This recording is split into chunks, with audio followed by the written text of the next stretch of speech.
Welcome back to Ted and Talking and Hiking. All right, so we are going to conclude our series today on the variety of hikes in Arizona, and we have saved the best for the last.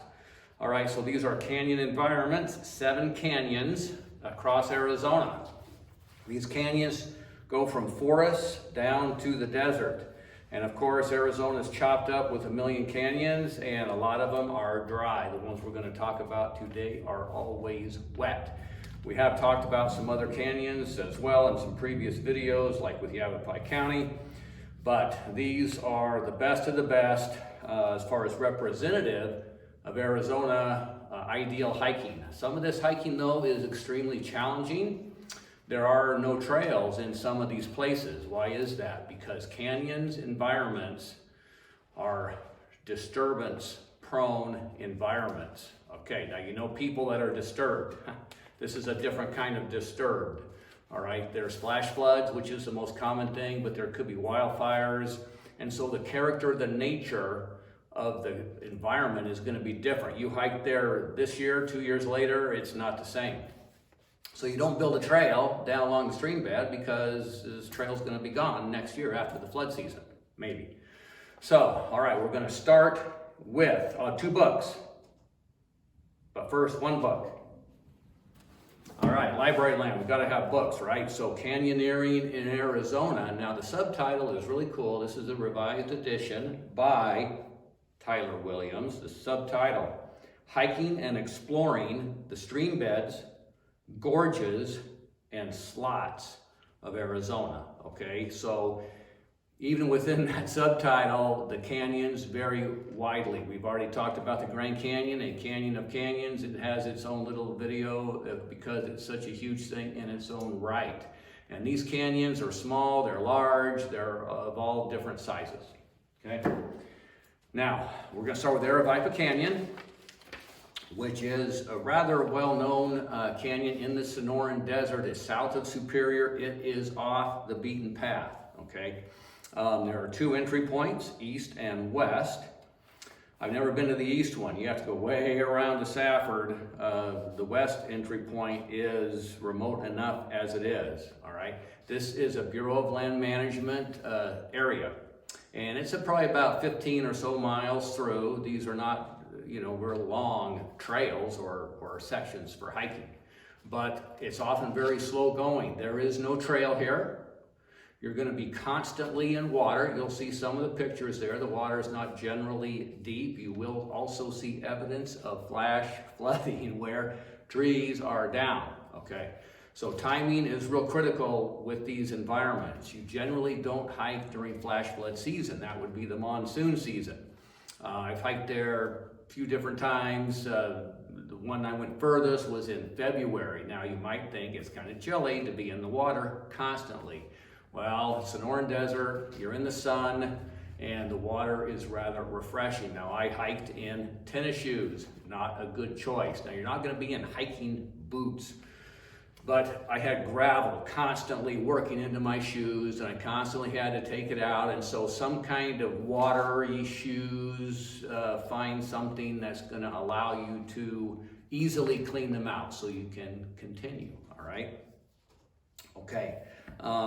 Let's see, the flora and fauna there. The flora in all of these environments is characteristic, and that's going to be one of our future topics.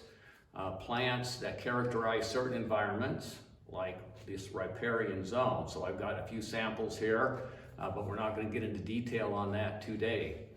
Cottonwood willow habitat is the general riparian kind of vegetation, the trees, and you can often see these trees from a long way off, okay? This environment also offers a variety of opportunities to explore side canyons. This is not the kind of trail where you hike a summit, done, down. No, this is where you're gonna creep along. You're gonna stop, you're gonna look at the fish, you're gonna look at a side canyon, you're gonna, just gaze at the environment that is ever new before you. So it's slow going, pay attention to the details, okay? It's real important. All right. Bighorn sheep are renowned for this area. I did not see them. I did see little things like garter snakes. There's a permit system in place. It's online. I've got a screenshot for you to see how this works. It's in real time, which is far superior than some of the permit systems in bigger, more popular areas like the Grand Canyon, all right? So you can in real time, pick a spot, pick a date, how many people, pay your money, it's a nominal fee, and you're good to go. Even if you're day hiking, which it would be hard to imagine driving all that way for a day hike, but you know, it could happen. Okay, there are homes on the west end right near the entrance, so the road in there is pretty good. You don't have to worry about a raunchy road, but you're going to immediately go from civilization to primitive. Okay, Aravipa Canyon, a must canyon for Arizona Sonoran Desert hiking. Perennial water, awesome. Got it? Yes. Sycamore Canyon. Now we're going to shift gears. Sycamore Canyon between Flagstaff and, I was going to say Scottsdale, Flagstaff and Clarkdale. All right. Now, this is two different seasons really, and rarely do people go from one end to the other. Most of the time you're going to hike in the summer up at the top part. Okay. There's a variety of trails. I've got a picture of some loops, profiles, how steep it is. There's some very interesting human history in both the upper end. I've got a cabin to show you there where previous pioneers were living or working, as well as in the lower canyon, which is down out of Clarkdale. And so that's more of a wintry kind of hike, and the upper more of a summer kind of hike. The upper South Flagstaff is a real good introduction to backpacking, where you're actually not hiking along the stream bed too much because it's just too broken and chopped up. And I interviewed once for a job up in NAU library, and the person interviewing me said that the appeal to this working here was because you were very close to the best mid-elevation hike in the state. And I would agree with that. Sycamore Canyon is the best mid-elevation hike in Arizona, okay? Extensive trail system, lots of springs, reliable water, somewhat remote, but easy access because there are Forest Service lookouts and such. Now, in the bottom out of Clarkdale, not too far from Tuzigoot and the Verde River and so forth, a lot of day hiking, and you could backpack, but usually you don't go all the way through, but I did. So one time I got dropped off at the south end, I hiked up the way through, past Taylor Cabin, my knees started giving out, so I took a shortcut because I was going up to the top, over the crest, and then down West Fork, which we're going to talk about here in a moment. So that was a 4-day deal, 2 days up one canyon, 2 days down the other canyon. So that was a fairly serious situation, but most of the time people are going to be in that single canyon, either backpacking or day hiking, access good roads to either canyon, either end that you might want to experience. Okay. All right, next. West Fork. Now, when I came down West Fork, it's about 15 miles through West Fork. Most people, though, day hike up from the bottom in Oak Creek Canyon. It is $11 to park there. Access is limited. Your federal parks passes, your Red Rock Pass does no good. It means nothing there. This is all a separate, its own little world. All right. So what I've done here lately with some day hiking people is to eat lunch in Sedona and then go up there in the afternoon where people have started clearing out so you can get in there and actually enjoy the hike. There's a lot of human history here as well, pioneer apple orchards, things like that where there were homesteads, so it's a real interesting place, very interesting flora. Now, I mentioned Sycamore Canyon being the best mid-elevation hike. If there is one hike in all of the state of Arizona that I would say is the best, it is West Fork, okay? Slot Canyon, if you are serious about it, you're going to encounter various ponds. When I first went up there, 3 ponds we had to float, and it's a serious situation where you had to have a raft and so forth. Then when I came down from Sycamore, there were 8 ponds to float. There had been a lot of flooding in between those 2 hikes. Change, again, like I said earlier, it changes everything. So you have to be ready for anything, okay? When you're coming down that canyon, and I saw ducks floating around, and you'll see it when these linear oases, you get plants and animals that you don't get other places, and they all converge. The amount of space geographically in Arizona that are like this is small, but their influence and their importance is huge, okay? So you'll see things you won't see anywhere else, but you're hiking down the canyon, you come to water, wall to wall. What are you gonna do? You have to figure out how to get through it. If you're gonna have to float it, walk this side, that side, you just don't know. And so log jams, this is something you have to think on your feet constantly. West Fork, okay. Next, a very easy access right off Oak Creek Canyon on the lower end, okay. This next canyon is totally weird compared to these others. This is the Buckskin Canyon right on the Arizona border. Now I just have a shot there of Paria Canyon where I was overlooking the very wide open canyon, and it does narrow further down, but the day hike that I did was in Buckskin, okay, and it starts open, but it very quickly, and there, it is this wide, okay? So you're gonna have to, in some places, you're gonna have to squish through, and you're gonna look up there, and there's gonna be space and sky that's this wide, so it's weird. If there's a flash flood, it's over, okay? So be very careful with the weather forecasts, okay? It's very important. When I hike down through Buckskin, and there are some places that opens up a little bit, for the most part it's pretty narrow, there were some puddles, you know, maybe less than knee deep that have to wade through. This is not a floating kind of situation, generally, all right? But the water that gets in there in puddles is going to stay in there for a long time because it's in the shade so much, all right? You can hike down there, you get a permit from the Bureau of Land Management as you walk in, like it's $6 or something like that, and you just drop it in and you go in. You don't have to reserve ahead of time. Now there is a section there called the Wave, and that requires reservations for a long time in advance, but it is the same Buckskin trailhead access point. Not too far from here, about a half mile down the road, or maybe a couple miles, is the terminus of the northern end of the Arizona Trail. So there's a lot going on right there. But it is a very strange environment. The Colorado Plateau, just this slice of a crack that you're gonna hike in, and you'll see the walls and the sandstone and the mud, and it is a very unique experience. You're gonna hike down there, there's gonna be a log jam, and you're gonna have to climb down the log jam, all right? Which of course could be different next time, so be ready for anything. This is not a sissy baby la-la environment. Canyons, okay? All right, did I leave anything out? I don't think so. Okay, next. All right, we are moving along to the Bear Wallow Wilderness. Now this is up in the White Mountains. This is not a slot canyon, this is a wide open thing. But it is a very short hike.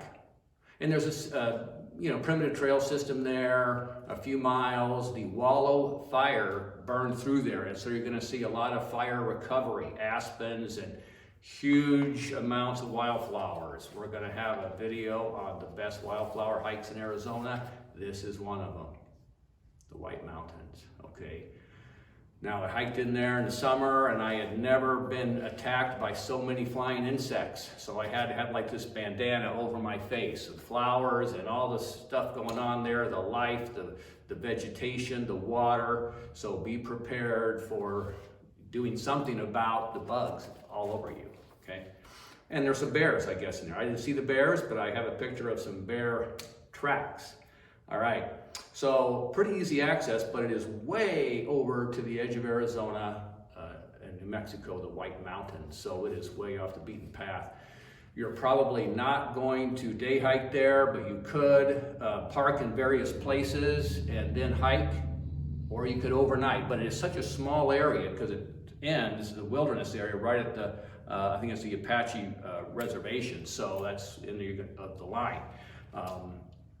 But there's lots of other places: Blue Range, Primitive Area, Mount Baldy, Escadilla. So if you are up in there in the area, there is a lot of other attractive opportunities to explore Arizona. All right, very small wilderness area. Next, Devil's Canyon. All right, now this is again by Superior, Sonoran Desert. This is an area that I have hiked in several times. It's got some rock climbing opportunities in there. There's some grazing. You're going to see some livestock in the vicinity. As you drive from Superior up to Globe, you're going to see the sign, Devil's Canyon. All right, there's a little woods area campground, and you'll park there and kind of wander in that direction. Really no trail system down there. There are a couple of primitive roads to lead you to the edge, and then you're going to drop in there, okay?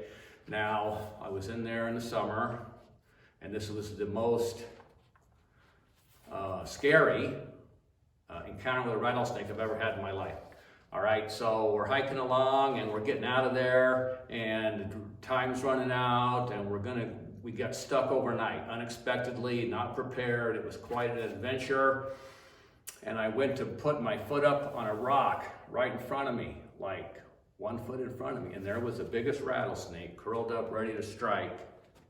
Never made a sound. And I didn't see it till I was about ready to put my foot on its head. Okay. It never did anything, and we went another way. But this area is chopped up, rocks. You'll see little waterfalls. I've seen quadrumundes in there, which is an unusual mammal, raccoon-like, comes up from Central America. It does come up this far to Mayer. Mingus Mountain is the end of the line for it to come up in its northern range. But down south there, you could come into it. It's not a dangerous animal, but any animal that's not used to people, you just don't mess with them, okay? But wildlife, you'll see a picture there of a turtle holding it. Fish, okay, this is what it's all about. You're going to see things and experience things, and it's all whoosh. You got rattlesnakes that like the desert, the dry stuff, and you got turtles and fish and quadrumundes just all together. So you're going to see something more than likely, and so it's very exciting. All right, Devil's Canyon, just east of Superior. All right, last but not least. All right, West Clear Creek. Now this is we had a video of Tails and Tales. I talked about encounter with a mountain lion. Okay, that's where this happened, is in West Clear Creek. This is a place where you could do some day hiking, and whoosh, you'll see the straight walls, and we had leadership training hikes down in there, coming off the Mogollon Rim above Payson and Pine and Strawberry and so forth. Or if you do the slot, it's like 40 miles cross country, and it's a very rugged deal. It's a popular day hike coming in the West End. So you can do it that way and expect various stream crossings. You're going to see a picture of my son hiking with kids, remember? Coming through the brush, crossing the creek, and you're going to notice, be very attentive to the debris that was caught by the last flood. Sometimes that debris is this high. That's a lot of water. Okay, so again, timing in these environments is real critical. Generally, May and June, because that's when we have the least likelihood of heavy precipitation. Some of these, there could be some snow melt, if it ever snows, in the spring runoff kind of a thing. But most likely, the concern is summer thunderstorms. All right, so generally, you avoid them at that time. All right, what else? So West Clear Creek, I got a shot from the air when I was in a little private pilot there trip one time. The opening, lots of stream crossings. You're gonna get wet in most of these environments, okay, your feet. And it's just gonna be something you're gonna have to be ready for. Sometimes a lot, sometimes a little.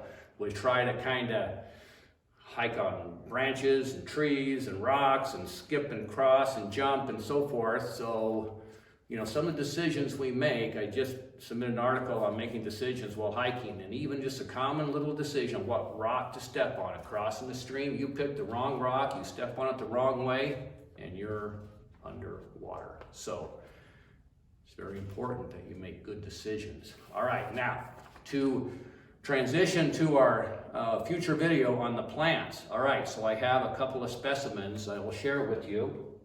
Now, I'm not going to get into details because we don't have time here to do this, but the vegetation you're going to see there is exciting and great. All right, so you're going to see things that are woody, okay?